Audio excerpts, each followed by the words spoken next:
Guys, ನಮಸ್ತೆ ಎಲ್ಲರಿಗೂ. Welcome back to my channel. ಹೇಗಿದ್ದೀರಾ ಎಲ್ಲರೂ? ಐ ಹೋಪ್ ಎಲ್ಲರೂ ಚೆನ್ನಾಗಿದ್ದೀರಾ ಅಂತ ಅಂದ್ಕೊತೀನಿ. ಇವತ್ತು ನಾನೊಂದು ಮದುವೆಗೆ ಹೋಗ್ತಾ ಇದ್ದೀನಿ, ರಿಲೇಟಿವ್ಸ್ ಅವರ ಮದುವೆ. ಅದನ್ನು ನಿಮ್ಮ ಜೊತೆ ಶೇರ್ ಮಾಡೋಣ, ವ್ಲಾಗ್ ಮಾಡೋಣ ಅಂತ ಅಂದ್ಕೊಂಡೆ. ಈ ಥರ ವೀಡಿಯೋ ತುಂಬಾ ದಿನ ಆಯಿತು ಈ ಥರ ಎಲ್ಲ ಮಾಡಿಬಿಟ್ಟು, ಮದುವೆದು ಫಂಕ್ಷನ್ಸಿಂದ, ಫ್ಯಾಮಿಲಿ ಫಂಕ್ಷನಿಂದ. ಹಾಗಾಗಿ ಹೇಗೋ ಹೋಗ್ತಾ ಇದ್ದೀನಲ್ಲ, ಇವತ್ತು ಸಂಡೇ ಬೇರೆ, ಹೇಗೂ ಹೋಗ್ತಾ ಇದ್ದೀನಿ ಮದುವೆಗೆ. ಹಾಗೆ ಒಂದು ವ್ಲಾಗ್ ಥರ ಮಾಡೋಣ ಅಂತ ಅಂದ್ಕೊಂಡಿದ್ದೀನಿ. ಗೊತ್ತಿಲ್ಲ ಅದೆಷ್ಟು ಕ್ಯಾಪ್ಚರ್ ಮಾಡ್ತೀನೋ ಏನೋ ಗೊತ್ತಿಲ್ಲ. ನಾವು ಡೈರೆಕ್ಟ್ ರಿಸೆಪ್ಷನಿಗೆ ಹೋಗ್ತಾ ಇದ್ದೀವಿ, ಮಧ್ಯಾಹ್ನ ಇರೋದು. ಇವಾಗ ಆಲ್ರೆಡಿ ಟೈಮ್ 8:15. ಇನ್ನೇನು ಹೊರಡ್ತೀವಿ, ರೆಡಿ ಆಗಬೇಕು. ನಾನು ಫ್ರೆಶಪ್ ಆಗಿ ಬಂದಿದ್ದೀನಿ. ಈಗ ಅಮ್ಮ ತಿಂಡಿ ಮಾಡ್ತಾಯಿದ್ದಾರೆ. ಅರ್ಜೆಂಟಲ್ಲಿದ್ದಾಗ ಉಪ್ಪಿಟ್ಟು ಅಲ್ವಾ ಮಾಡೋದು, ಹಾಗಾಗಿ ಅಮ್ಮ ಇವತ್ತು ಉಪ್ಪಿಟ್ಟನ್ನ ಮಾಡ್ತಾಯಿದ್ದಾರೆ. ತಿಂಡಿ ತಿಂದ್ಕೊಂಡು ಡೈರೆಕ್ಟ್ ಅಲ್ಲಿಗೆ ಹೋಗ್ತೀವಿ. ನಾನು ಯಾವ ಥರ ರೆಡಿ ಆಗ್ತೀನಿ, ಯಾವ ಡ್ರೆಸ್ನ ಹಾಕ್ಕೊಳ್ತೀನಿ ಅಂತ ತೋರಿಸ್ತೀನಿ. ನಮ್ಮಮ್ಮ ಯಾವ ಸ್ಯಾರಿ ಹಾಕ್ಕೊಳ್ತಾ ಇದ್ದಾರೆ ಅಂತಲೇ ತೋರಿಸ್ತೀನಿ. Keep watching. ನಾವು ಡೈರೆಕ್ಟ್ ರೆಡಿಯಾಗಿ ಹೋಗ್ತಾ ಇದ್ದೀವಿ. ಆನ್ ದ ವೇ ಇದ್ದೀವಿ. ಇನ್ನೊಂದು 10 ಮಿನಿಟ್ಸಲ್ಲಿ ರೀಚ್ ಆಗ್ತೀವಿ. ಅಕ್ಕ ಬ್ಯಾಂಗಲ್ಸ್ ಬೇಕು ಅಂತ ಅಂದಿದ್ಲು, ಬಟ್ ಸಂಡೇ ಆಗಿದ್ದರಿಂದ ಯಾವ ಶಾಪು ಕೂಡ ಓಪನ್ ಆಗಿಲ್ಲ. ಹಂಗೆ ಇಲ್ಲೊಂದು ಅಂಗಡಿಗೆ ಬಂದಿದ್ವಿ, ಅದು ಇಷ್ಟ ಆಗಲಿಲ್ಲ ನಮಗೆ, ಅಕ್ಕ ಕೂಡ ಇಷ್ಟ ಆಗಲಿಲ್ಲ. ಆಮೇಲೆ ನಾವು ರಿಸೆಪ್ಷನ್ ನಡೆಯೋ ಊರಿಗೆ ಕೂಡ ಬಂದ್ವಿ. ಹಾಯ್ ಮಾಡ್ರಿ, ಹಾಯ್ ಮಾಡ್ಲಮ್ಮ, ಅಮ್ಮ ಹಾಯ್ ಮಾಡು. Cherry lipstick ಹಚ್ಕ.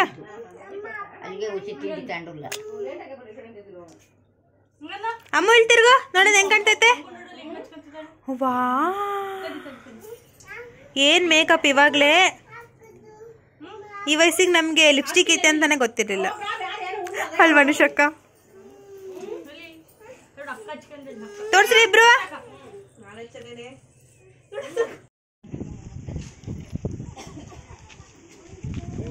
ಹಾಯ್ ಮಾ.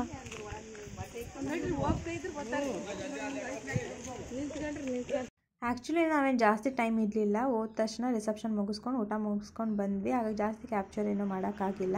ಸೊ ಒಂದು ಸಿಂಪಲ್ ಆಗಿರೋ ಒಂದು ರೆಸಿಪಿನ ಈ ವಿಡಿಯೋದಲ್ಲಿ ಶೇರ್ ಮಾಡ್ತಾ ಇದ್ದೀನಿ. ತುಂಬಾ ಚೆನ್ನಾಗಿರುತ್ತೆ, ಟ್ರೈ ಮಾಡಿ ನೋಡಿ. ಕಡಲೆಬೇಳೆ ದಾಲ್ಗೆ ಏನೇನು ಬೇಕು ಅಂದರೆ ಮುಖ್ಯ ಕಡಲೆಬೇಳೆ ಬೇಕು. ಇದು ಕಡಲೆಬೇಳೆನ ಒಂದು 2 ಗಂಟೆ ಮುಂಚೆ ನೆನೆಸಿಡಬೇಕು. ನೆನೆಸಿಟ್ರೆ ಚೆನ್ನಾಗಿ ನೆನೆಯುತ್ತೆ. 2 ಹಸಿಮೆಣಸಿನ್ಕಾಯಿ, 2 ಈರುಳ್ಳಿ, ಆಮೇಲೆ ಟೊಮೊಟೊ,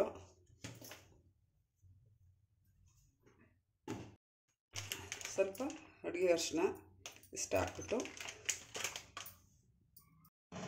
ಇದಕ್ಕೆ ಕಡಲೆಬೇಳೆ, ಟೊಮೊಟೊ, ಈರುಳ್ಳಿ, ಸ್ವಲ್ಪ ಅಡುಗೆ ಅರಿಶಿನ, 2 ಹಸಿಮೆಣಸಿನ್ಕಾಯಿ, ಸ್ವಲ್ಪ ಅಡುಗೆ ಎಣ್ಣೆ ಹಾಕ್ಬಿಟ್ಟು, ಎಷ್ಟು ಬೇಕಷ್ಟ ನೀರು ಹಾಕ್ಬಿಟ್ಟು ಒಂದು 3 ವಿಷಲ ಕೂಗಿಸ್ಕೋಬೇಕು.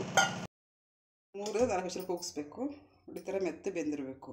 ಆವಾಗಲೇ ಸಾಂಬಾರು ಚೆನ್ನಾಗಾಗುತ್ತೆ. ಇದನ್ನು ನೀರು ಸ್ವಲ್ಪ ಬಸ್ಕೊಂಬಿಟ್ಟು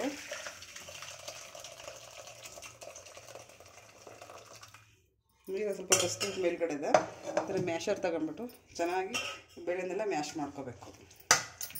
ಆವಾಗ ದಾಲು ಗಟ್ಟಿ ಬರುತ್ತೆ, ಚೆನ್ನಾಗಾಗುತ್ತೆ. ಇದನ್ನು ಬರೀ ಅನ್ನಕ್ಕೆ ಅಲ್ಲ, ಚಪಾತಿಗೆ, ದೋಸೆಗೆ ಎಲ್ಲ ತಿನ್ಬೋದು, ಚೆನ್ನಾಗಿರುತ್ತೆ.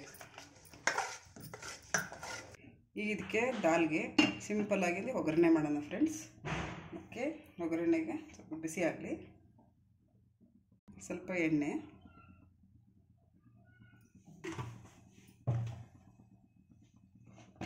ಆಮೇಲೆ 1 ಸ್ಪೂನ್ ತುಪ್ಪ,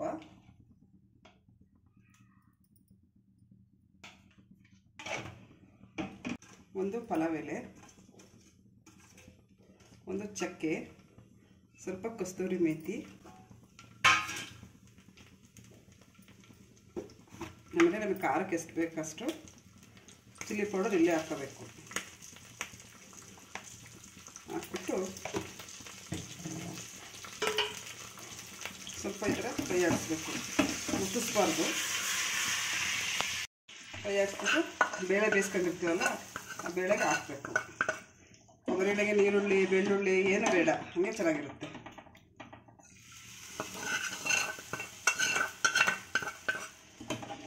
ಒಗ್ಗರಣೆನ ದಾಲಿಗೆ ಹಾಕ್ಬಿಟ್ಟು 1-2 ಕುದಿನ ಚೆನ್ನಾಗಿ ಕುದಿಸ್ಕೋಬೇಕು. ನಿಮ್ಗೆ ಎಷ್ಟು ಗಟ್ಟಿ ಬೇಕೋ, ತೆಳು ಬೇಕೋ. ಚಪಾತಿಗಾದರೆ ಸ್ವಲ್ಪ ಗಟ್ಟಿ ಇರಲಿ, ಅನ್ನಕ್ಕೆ ಊಟ ಮಾಡೋದಾದರೆ ಸ್ವಲ್ಪ ತೆಳಗಿರಬೇಕು. ಸಾಕು, ಎಷ್ಟಿದ್ರೆ ಸಾಕು.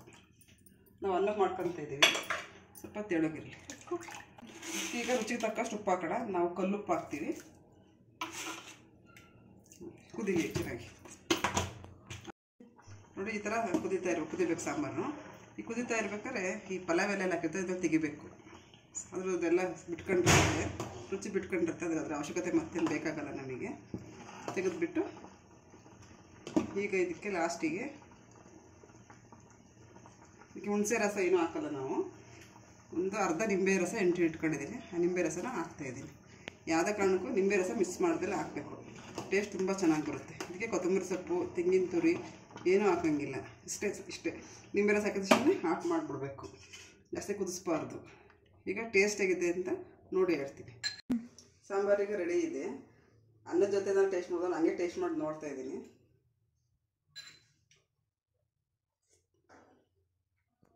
ಚೆನ್ನಾಗಿದೆ. ಉಪ್ಪು, ಹುಳಿ, ಖಾರ ಎಲ್ಲ ಇದೆ. ಖಾರ ಸ್ವಲ್ಪ ಲೈಟಾಗಿರುತ್ತೆ, ಜಾಸ್ತಿ ಖಾರ ಇರೋದಿಲ್ಲ.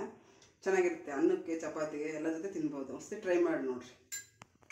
ಬಿಸಿ ಬಿಸಿ ಅನ್ನಕ್ಕೆ ತುಪ್ಪ ಹಾಕ್ಕೊಂಡು ಸಾಂಬಾರು ಹಾಕ್ಕೊಂಡು ಊಟ ಮಾಡ್ತಾಯಿದ್ರೆ ತುಂಬಾ ಚೆನ್ನಾಗಿರುತ್ತೆ. ಒಂಥರ ಕಂಫರ್ಟಿ ಫುಡ್ ಅಂತಲೇ ಹೇಳ್ಬೋದು. ಈ ರೆಸಿಪಿ, ಈ ವ್ಲಾಗ್ ನಿಮಗೆ ಇಷ್ಟ ಆಗಿದೆ ಅಂತ ಅಂದ್ಕೊತೀನಿ. ಇಷ್ಟ ಆಗಿದ್ರೆ ಲೈಕ್ ಮಾಡಿ, ಶೇರ್ ಮಾಡಿ, ಕಮೆಂಟ್ ಮಾಡಿ, ನನ್ನ ಚಾನಲ್ನ ಸಬ್ಸ್ಕ್ರೈಬ್ ಮಾಡ್ಕೊಳ್ಳೋದನ್ನ ಮರಿಬೇಡಿ. ಇನ್ನು ಮುಂದಿನ ವೀಡಿಯೋದಲ್ಲಿ ಸಿಗ್ತೀನಿ. ಅಲ್ಲಿ ತನಕ ಎಲ್ಲ ಖುಷಿಯಾಗಿರಿ. Have a nice day. Bye.